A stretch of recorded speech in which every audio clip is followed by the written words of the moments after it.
70 के दशक की माया नगरी मुंबई। बॉम्बे पुलिस के एक बेहद ईमानदार और उसूलों वाले हेड कांस्टेबल इब्राहिम कासकर का परिवार रहता था। इब्राहिम एक ऐसा शख्स था जिसने जिंदगी भर अपनी खाकी वर्दी पर रिश्वत का एक दाग नहीं लगने दिया।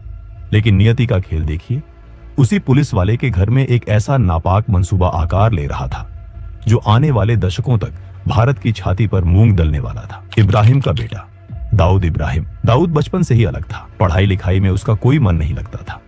उसकी आंखें हमेशा अपने इलाके के उन भाई लोगों को घूरती थी जो महंगी घड़ियां पहनते थे, जिनके पास इंपोर्टेड गाड़ियां थीं और जिनके एक इशारे पर पूरा बाजार बंद हो जाता था। दाऊद की आंखों में मुंबई के अंडरवर्ल्ड का बेताज बादशाह बनने की भूख थी। शुरुआत हुई डोंगरी की सड़कों पर छोटी मोटी चोरियों, राहगीरों को लूटने और दुकानदारों से हफ्ता वसूली करने से। उस वक्त मुंबई पर राज था बड़े खिलाड़ियों का, हाजी मस्तान, यूसुफ पटेल और करीम लाला। स्मगलिंग की दुनिया पर करीम लाला का राज था। 20 साल के उस नौजवान दाऊद ने करीम लाला का गैंग ज्वाइन कर लिया। दाऊद का काम था स्मगल किए गए सोने, घड़ियों और हथियारों की कंसाइनमेंट को पुलिस की नजरों और बाकी दुश्मन गैंग से बचाकर सुरक्षित ठिकाने तक पहुंचाना। लेकिन दाऊद कोई आम गुर्गा नहीं था। वो सांप की तरह कुंडली मारकर बैठा था, बस सही वक्त का इंतजार कर रहा था। गैंग में करीम लाला के 2 सगे भांजे भी थे, आलमजेब और अमीरजादा। इन दोनों को दाऊद की बढ़ती हुई अहमियत और उसकी चालबाजी एक आंख नहीं भाती थी। एक रात एक कस्टम ऑफिसर ने करीम लाला के सोने की एक बहुत बड़ी कंसाइनमेंट पकड़ ली। आलमजेब का खून खौल उठा। उसने बिना वक्त गवाए उस कस्टम ऑफिसर को किडनैप कर लिया और मुंबई के एक सीक्रेट बेसमेंट में उस ऑफिसर को बांध कर रखा गया। आलमजेब ने ऑफिसर के माथे पर बंदूक रखते हुए कहा, तेरी हिम्मत कैसे हुई पठान का माल छूने की? जान प्यारी है तो 2 लाख रुपए का इंतजाम कर, वरना तेरे शरीर के इतने टुकड़े करूंगा कि तेरी बीवी पहचान नहीं पाएगी। उस दौर में 2 लाख रुपए एक बहुत बड़ी रकम हुआ करती थी। इस फिरौती की रकम को सुरक्षित लाने और मामले को रफा दफा करने की जिम्मेदारी दी गई दाऊद को। जब दाऊद के हाथों में वो 2 लाख रुपये की भारी गड्ढियां आईं, तो उसके अंदर का शैतान जाग उठा। दाऊद की नीयत पूरी तरह डोल गई। उसने एक बहुत बड़ा हिस्सा अपने पास छुपा लिया और एक छोटी सी रकम जाकर आलमजेब को दी। क्या है ये? बाकी का पैसा कहाँ है दाऊद? आलमजेब ने सवाल किया। दाऊद ने जवाब दिया, भाई वो लोग इससे ज्यादा का इंतजाम नहीं कर पाए। पुलिस और कस्टम का भी भारी लफड़ा हो सकता था, इसलिए जो मिला मैं ले आया। हालांकि जब पठान भाइयों ने अपने सीक्रेट सोर्सेज और खबरी नेटवर्क से पता किया तो उन्हें पता चला कि पैसा पूरा दिया गया था। दाऊद की इस गद्दारी ने करीम लाला के दरबार में भूचाल ला दिया। दाऊद को बीच महफिल में दर्जनों गैंगस्टर्स के सामने घसीट कर लाया गया।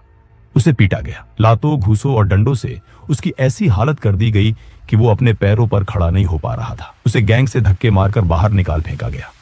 दाऊद ने उसी रात तय कर लिया था कि वो अब किसी के लिए काम नहीं करेगा, वो खुद अपनी गैंग बनाएगा। उसने अपनी खुद की सिंडिकेट डी कंपनी की नींव रखी। उसने अपने भाइयों साबिर, इकबाल, अनीस और नूरा को अपने साथ मिलाया। अब वो सिर्फ स्मगलिंग नहीं कर रहा था, वो एक पूरी की पूरी पेशेवर फौज तैयार कर रहा था। दाऊद खुद एक एक लड़के को चुनता था। बॉम्बे की सड़कों पर अब रोज खून बहने लगा था। दाऊद गैंग और पठान गैंग के बीच की दुश्मनी अब नासूर बन चुकी थी। अंडरवर्ल्ड के पुराने डॉन जैसे हाजी मस्तान और यूसुफ पटेल समझ चुके थे कि अब हवा का रुख बदल रहा है। ये नई पीढ़ी खून बहाने से गुरेज नहीं करती। उन्होंने स्मगलिंग छोड़कर रियल एस्टेट और राजनीति का सफेद दामन थाम लिया था। साल 1981 दादर के एक पेट्रोल पंप पर जब रात के सन्नाटे में दाऊद का बड़ा भाई साबिर इब्राहिम अपनी फिएट कार में बैठा था, तभी पठान गैंग की गाड़ियां वहां आ रुकी। उन गाड़ियों से हथियारों से लैस शूटर निकले, जिनमें मुंबई का सबसे खूंखार और पढ़ा लिखा गैंगस्टर मान्या सुरवे भी शामिल था। गोलियों की बौछार से साबिर का सीना छलनी हो गया। कार के शीशे चकनाचूर हो गए और साबिर की लाश खून के तालाब में डूब गई। उसी रात दाऊद पर भी उसके घर के पास एक जानलेवा हमला हुआ, लेकिन किस्मत ने उसे बाल बाल बचा लिया। जब दाऊद अस्पताल पहुंचा और उसने अपने बड़े भाई साबिर की खून से लथपथ ठंडी लाश देखी, तो उसके अंदर का बचा खुचा इंसान हमेशा के लिए मर गया। आज के बाद मुंबई की सड़कों पर पठान गैंग का एक भी आदमी जिंदा सांस नहीं लेगा। उन्हें उनके घरों में घुसकर मारूंगा, ये मेरा वादा है साबिर भाई, दाऊद ने कसम खाई। आलमजेब समझ गया था कि दाऊद अब एक पागल हाथी की तरह हो चुका है, जिसे रोकना नामुमकिन है। अपनी जान बचाने के लिए आलमजेब ने रातों रात मुंबई छोड़ दी और गुजरात को अपना नया बेस बना लिया।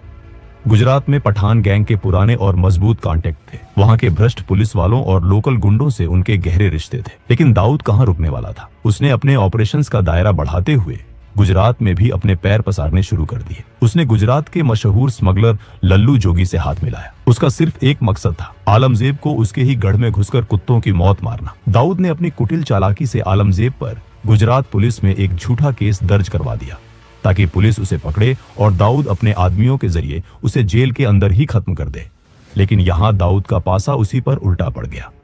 1983 में गुजरात पुलिस ने एक सीक्रेट और सटीक सूचना के आधार पर छापेमारी की और दाऊद को लल्लू जोगी के साथ अवैध हथियारों के साथ रंगे हाथों पकड़ लिया। उसे कोफेपोसा कानून के तहत गिरफ्तार कर जेल में डाल दिया गया। ये खबर मिलते ही आलमजेब ने तुरंत दाऊद के गुर्गों पर ताबड़तोड़ हमले शुरू कर दिए। दाऊद के 2 सबसे खास आदमियों को बीच सड़क पर गोलियों से भून दिया गया। दाऊद को जेल की सलाखों के पीछे ये एहसास हो गया कि गुजरात में आलमजेब को मारना मुश्किल है।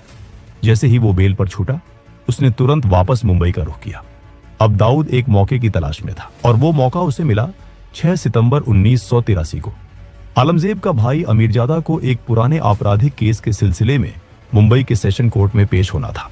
दाऊद जानता था कि ये काम कोई आम जाना पहचाना शूटर नहीं कर सकता, क्योंकि पुलिस हर चेहरे को जानती थी। इसके लिए उसने अंडरवर्ल्ड के उभरते सितारे बड़ा राजन की मदद ली। राजन ने एक दुबले पतले बेहद कम उम्र के लड़के डेविड परदेसी को चुना। डेविड दिखने में किसी कॉलेज जाने वाले सीधे सादे लड़के जैसा था। कोर्ट रूम खचाखच भरा हुआ था। भारी पुलिस बंदोबस्त था। जज अपनी कुर्सी पर बैठे थे और अमीरजादा कटघरे में खड़ा था। तभी भीड़ के बीच से डेविड परदेसी धीरे धीरे बिना किसी घबराहट के कटघरे के करीब पहुंचा। उसकी उम्र और मासूम चेहरे को देखकर किसी भी पुलिस वाले ने उसे रोकने या चेक करने की कोशिश नहीं की। अमीरजादा, दाऊद भाई ने अपना आखिरी सलाम भेजा है। डेविड ने अपनी पैंट के अंदर से रिवॉल्वर निकाली और पलक झपकते ही जज के सामने भरे कोर्ट रूम में अमीरजादा के सीने में दनादन गोलियां उतार दी। कोर्ट रूम में चीख पुकार और भगदड़ मच गई। अमीरजादा वहीं ढेर हो गया। पुलिस ने तुरंत झपटकर डेविड को पकड़ लिया, लेकिन दाऊद जो संदेश देना चाहता था वो पूरे भारत के अंडरवर्ल्ड और पुलिस महकमे तक पहुंच चुका था। दाऊद के ऊपर उस वक्त कई गंभीर आपराधिक मामले चल रहे थे। 1970 के एक रॉबरी केस में उसे 4 साल की जेल की सजा भी सुनाई जा चुकी थी, लेकिन वो बेखौफ बाहर घूम रहा था। 1984 में जब दाऊद के महंगे वकीलों ने एक नए केस में उसकी एंटीसिपेटरी बेल की अर्जी सेशन कोर्ट में लगाई, तो सरकारी वकील ने कोर्ट रूम में चीखते हुए कहा था, माय लॉर्ड, ये आदमी कोई आम मुजरिम नहीं है, ये एक खूंखार क्रिमिनल है। ये बेल पर बाहर है और बेल पर रहते हुए इसने खुलेआम 5 नए संगीन जुर्म किए हैं। इसकी जगह सिर्फ और सिर्फ कालकोठरी है।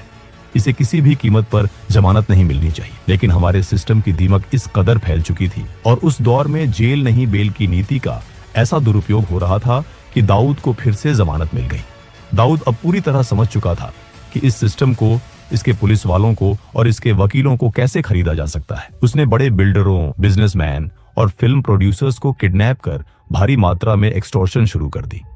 उसने ये सारा काला धन रियल एस्टेट और बॉलीवुड में लगाना शुरू किया। लेकिन वो ये भी जानता था कि मुंबई पुलिस के कुछ जाबाज अफसर अब उसके खून के प्यासे हो चुके हैं और सुप्रीम कोर्ट का फंदा कभी भी उसके गले में कस सकता है। 1985 के अंत तक जब आखिरकार सुप्रीम कोर्ट से दाऊद के खिलाफ अरेस्ट वारंट जारी हुआ, तब तक बहुत देर हो चुकी थी। दाऊद इब्राहिम हमेशा के लिए भारत से फरार होकर दुबई पहुंच चुका था। लोगों को लगा कि अब डी कंपनी का पतन हो जाएगा, लेकिन दाऊद ने दुबई में बैठकर अपने सिंडिकेट को एक मल्टीनेशनल कॉरपोरेशन की तरह चलाना शुरू कर दिया। बड़े बड़े पॉलिटिशियन, बिजनेसमैन और बॉलीवुड के नामी सितारे जब भी दुबई जाते तो दाऊद के दरबार में हाजिरी लगाना नहीं भूलते थे। उसी दौरान फिल्म मैगजीन्स में ये अफवाहें भी उड़ने लगी कि दाऊद का बॉलीवुड की एक बहुत मशहूर और खूबसूरत एक्ट्रेस के साथ अफेयर है और उनकी एक बेटी भी है। दुबई में बैठकर भी मुंबई पर दाऊद की पकड़ जरा भी ढीली नहीं हुई थी। उसने भारत के हर बड़े स्टेट में अपने एजेंट्स, हिटमैन और शार्प शूटरों का एक बड़ा नेटवर्क खड़ा कर लिया था। रोमेश शर्मा जैसे पॉलिटिशियन से लेकर अहमदाबाद के खूंखार गैंगस्टर अब्दुल लतीफ और यूपी के किडनैपिंग किंग बबलू श्रीवास्तव जैसे लोग अब दाऊद के इशारों पर नाचते थे।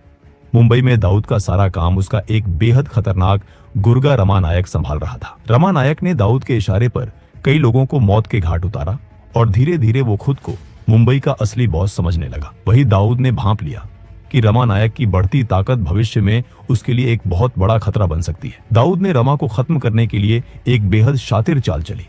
रमा नायक का एक राइट हैंड था, बाबू रेशम। दाऊद ने पुलिस के अपने घूसखोर सूत्रों का इस्तेमाल करके पहले बाबू रेशम को पुलिस लॉकअप में बंद करवाया और फिर दाऊद ने अपने दूसरे वफादार गुर्गों को भारी पैसा देकर पुलिस लॉकअप के अंदर ही बाबू रेशम का बेरहमी से कत्ल करवा दिया। इसके तुरंत बाद दाऊद ने दुबई से रमा नायक को फोन किया। रमा, बाबू को महेश ढोलकिया ने पुलिस से मिलकर मरवाया है, उसे छोड़ना मत। महेश ढोलकिया एक बड़ा होटलियर था। रमा नायक, जो अपने साथी की मौत से बदले की आग में अंधा हो चुका था, उसने बिना कुछ सोचे समझे अपने साथी अरुण गवली के साथ मिलकर महेश ढोलकिया को दिन दहाड़े मौत के घाट उतार दिया। लेकिन कुछ समय बाद जब रमा को अंडरवर्ल्ड के सूत्रों से सच्चाई पता चली कि महेश ढोलकिया बेकसूर था और बाबू रेशम की हत्या की पूरी साजिश दाऊद इब्राहिम ने ही रची थी, तो वो भड़क उठा। रमा नायक ने बगावत कर दी।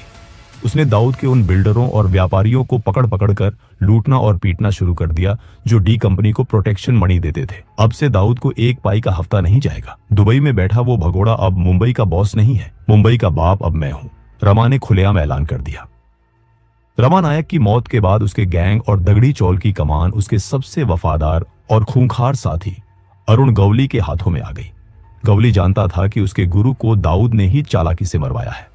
अब मुंबई की सड़कों पर डी कंपनी और गवली गैंग के बीच एक ऐसा खूनी खेल शुरू हुआ जिसने पूरे शहर को दहला कर रख दिया। गवली ने सबसे पहले दाऊद के मुंबई के ऑपरेशन संभालने वाले मैनेजर सतीश राजन को मरवा दिया।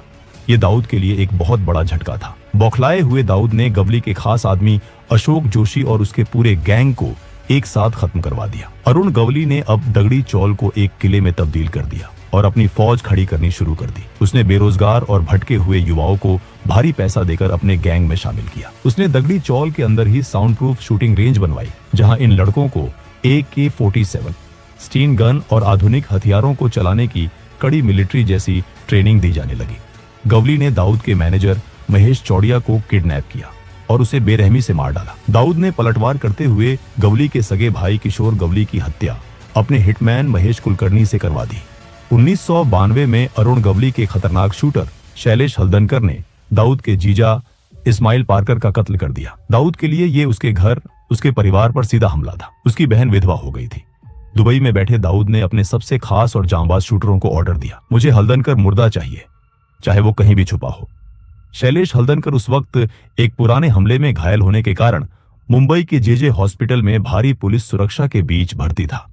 दाऊद के शूटर, जिनमें सुभाष सिंह ठाकुर और सुनील सावंत शामिल थे, AK-47 लेकर सीधे अस्पताल में घुसे।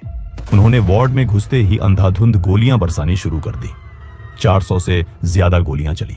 मरीज और डॉक्टर जान बचाने के लिए पलंगों के नीचे छुप गए थे। हल्दनकर को वहीं बिस्तर पर छलनी कर दिया गया और 2 हवलदार भी शहीद हुए। अरुण गवली भी पीछे हटने वाला नहीं था। उसने दाऊद के करीबी राजनीतिक मददगार मौलाना बुखारी की हत्या करवा दी, जो दाऊद के लड़कों को पुलिस से बचाता था। दोनों तरफ से रोज लाशें गिर रही थी। खुफिया एजेंसियां हैरान थीं कि कैसे एक अनपढ़ आदमी जो अंग्रेजी का एक वाक्य ठीक से नहीं बोल सकता, दुबई में बैठकर 5000 से ज्यादा गैंगस्टरों की एक फौज को एक मल्टीनेशनल कंपनी के CEO की तरह चला रहा है। दाऊद अपने दुश्मनों और गद्दारों के लिए एक क्रूर तानाशाह था, जो छोटी सी गलती पर भी मौत की सजा देता था।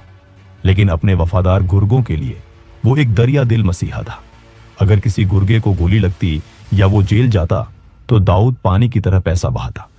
वो उनके परिवारों का पूरा खर्च उठाता, उनकी बीमारियों का इलाज करवाता। 1992 के बाबरी मस्जिद डेमोलिशन के बाद भारत के हालात बदल गए।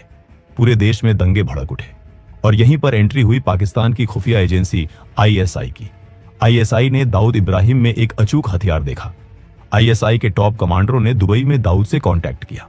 उन्होंने दाऊद को उसकी सुरक्षा, उसके काले व्यापार को पूरी दुनिया में बेरोक टोक चलाने और उसे हमेशा के लिए महफूज रखने का लालच दिया। इसके बदले में उन्हें सिर्फ एक चीज चाहिए थी, दाऊद का विशाल तस्करी नेटवर्क, जिसका इस्तेमाल करके वो भारत में मौत का सामान भेज सके।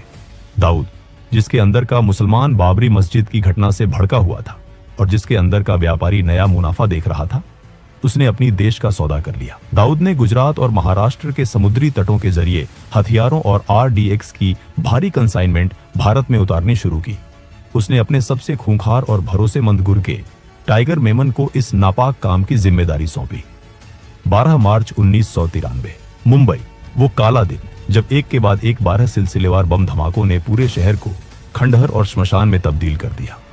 बॉम्बे स्टॉक एक्सचेंज की गगनचुंबी इमारत से लेकर एयर इंडिया बिल्डिंग, सेंचुरी बाजार और जावेरी बाजार तक हर जगह सिर्फ खून, चीखें, कटे हुए अंग और काला धुआं था। 250 से ज्यादा बेगुनाह लोग मारे गए और हजारों जिंदगी भर के लिए अपाहिज हो गए। वो दाऊद इब्राहिम, जो कल तक सिर्फ एक स्मगलर था, अब भारत का सबसे बड़ा और सबसे वांटेड आतंकवादी बन चुका था। इन धमाकों के बाद डी कंपनी के अंदर भी दरार आ गई। छोटा राजन जैसे हिंदू गैंगस्टरों ने दाऊद का साथ छोड़ दिया और खुद को देशभक्त डॉन घोषित करते हुए दाऊद के खिलाफ जंग छेड़ दी। डी कंपनी अब पूरी तरह से एक आतंकी सिंडिकेट बन चुका था। 1995 तक आते आते दाऊद का सालाना टर्नओवर 2000 करोड़ रुपए का आंका गया था, जो आज के समय के हिसाब से 6000 करोड़ से भी कहीं ज्यादा है। Shipping, food processing, garment export, Bollywood financing, real estate से लेकर ड्रग्स और हथियारों की ग्लोबल तस्करी तक दाऊद का ये खूनी साम्राज्य लंदन, स्विट्जरलैंड, दुबई, लागोस और कराची तक फैल चुका है। आज दाऊद इब्राहिम पाकिस्तान की सेना और आईएसआई की कड़ी सुरक्षा में कराची के पॉश क्लिफ्टन इलाके में एक कायर की तरह छिपा बैठा है। उसे पाकिस्तानी मिलिट्री की बैकिंग हासिल है और वो बदले में उनकी डर्टी ऑपरेशंस की फंडिंग करता है। दोस्तों, ये थी दाऊद इब्राहिम की कहानी। अगर आपको ये वीडियो पसंद आई हो तो इस वीडियो को लाइक जरूर करें और ऐसे ही वीडियोस के लिए चैनल को सब्सक्राइब करना ना भूलें। मिलते हैं अगले वीडियो में, तब तक के लिए जय हिंद, जय भारत।